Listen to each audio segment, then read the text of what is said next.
മറ്റൊരു വാർത്തയിലേക്ക്. Mall of ട്രാവൻകൂറിൽ SFIക്കാർ മർദ്ദിച്ച സിവിൽ പോലീസ് ഓഫീസർ മിഥുൻ റോയിയെ ചൊല്ലി പോലീസ് അസോസിയേഷൻ തിരുവനന്തപുരം റൂറൽ ജില്ലാ സമ്മേളനത്തിൽ തർക്കമുണ്ടായി. മിഥുനെതിരെ ഉയർന്ന ആരോപണങ്ങളിൽ പ്രമേയം പാസാക്കാത്തതിനെതിരെ ജില്ലാ സമ്മേളനത്തിൽ ഒരു വിഭാഗം പ്രതിഷേധിച്ചു. പോലീസ് സംഘടനയുടെ നിയമാവലി പ്രകാരം 16 പരിപാടി വായിച്ചു കൊടുക്കണം.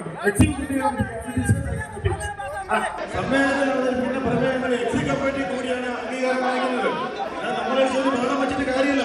നിങ്ങൾ ആവശ്യപ്പെടുന്ന കാര്യങ്ങൾക്ക് ചർച്ചയ്ക്ക് വേണ്ട പ്രതിനിധികൾ ചർച്ച ചെയ്യാം.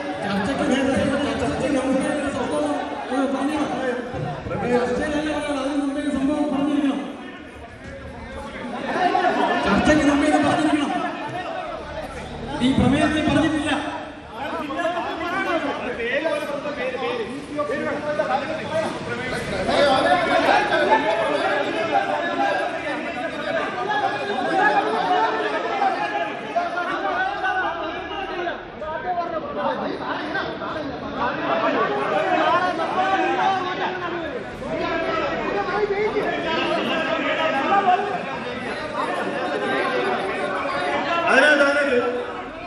അതിനകത്ത് ജില്ലാ എക്സിക്യൂട്ടീവ് കൂടി സമ്മേളനം ബന്ധപ്പെട്ടാണ് ജില്ലാ എക്സിക്യൂട്ടീവ് കൂടി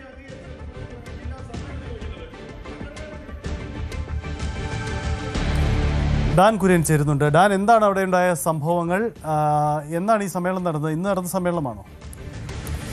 സംയുക്ത പോലീസ് അസോസിയേഷന്റെ തിരുവനന്തപുരം റൂറൽ ജില്ലാ സമ്മേളനം പുരോഗമിക്കുന്നതിനിടയിൽ ഉണ്ടായ സംഭവങ്ങളുടെ ദൃശ്യങ്ങളാണ് ഇപ്പോൾ പുറത്തു വന്നിരിക്കുന്നത്. അതായത് കഴിഞ്ഞ ആഴ്ചയാണ് തിരുവനന്തപുരം മാൾ ഓഫ് ട്രാവൻകൂറിൽ വെച്ച് സിവിൽ പോലീസ് ഓഫീസറായ മിഥുൻ റോയിക്ക് നേരെ SFI പ്രവർത്തകരുടെ അക്രമം ഉണ്ടായത്. അവിടെ മിഥുൻ റോയിയെ മർദ്ദിച്ചതിനെതിരെ പ്രമേയം പാസാക്കണമെന്ന ആവശ്യവുമായി ഒരു വിഭാഗം ഉദ്യോഗസ്ഥർ രംഗത്തെത്തുകയായിരുന്നു. എന്നാൽ അതിന്റെ ആവശ്യമില്ല എന്നും ജില്ലാ എക്സിക്യൂട്ടീവ് പാസാക്കിയ കാര്യങ്ങൾ മാത്രമാണ് ഇവിടെ ചർച്ചയ്ക്കെടുക്കുന്നതെന്നും പറഞ്ഞ മറുവിഭാഗം അതിനെ എതിർത്തതോടെയാണ് വലിയ തർക്കങ്ങളിലേക്ക് കാര്യങ്ങൾ നീങ്ങിയത്. അതിന്റെ ദൃശ്യങ്ങളാണ് ഇപ്പോൾ സമൂഹ മാധ്യമങ്ങളിലടക്കം പ്രചരിച്ചുകൊണ്ടിരിക്കുന്നത്. അതായത് പോലീസ് ഉദ്യോഗസ്ഥനായിരുന്ന ഒരാൾ മറ്റൊരു രാഷ്ട്രീയ സംവിധാനത്തിന്റെ ഭാഗമായി നിൽക്കുന്നതിന്റെ പേരിൽ അത് ആക്രമണത്തെ അത് ഒറ്റക്കെട്ടായി ചെറുക്കാതിരിക്കുന്നത് സേനയുടെ മനോവീര്യം തകർക്കുമെന്ന നിലപാടിലാണ് എതിർപ്പറിയിച്ചുകൊണ്ട് രംഗത്തെത്തുന്ന സാഹചര്യമുണ്ടായത്. വലിയ വാഗ്വാദമാണ് ഇതുമായി ബന്ധപ്പെട്ട് ഭരണപക്ഷവും അതോടൊപ്പം പ്രതിപക്ഷ അംഗങ്ങളും തമ്മിൽ പോലീസ് അസോസിയേഷൻ യോഗത്തിൽ ഉണ്ടായത്. പോലീസ് അസോസിയേഷൻ യോഗത്തിലെ തർക്കമാണ് കാണുന്നത്.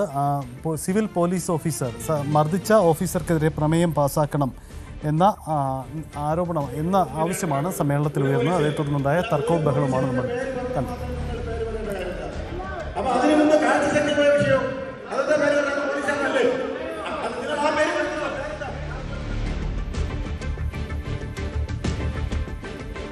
ഇടവേളയാണ്, മടങ്ങി വരാം. കൂടുതൽ വാർത്തകൾക്ക് News 18 Keralam YouTube channel subscribe ചെയ്യുക.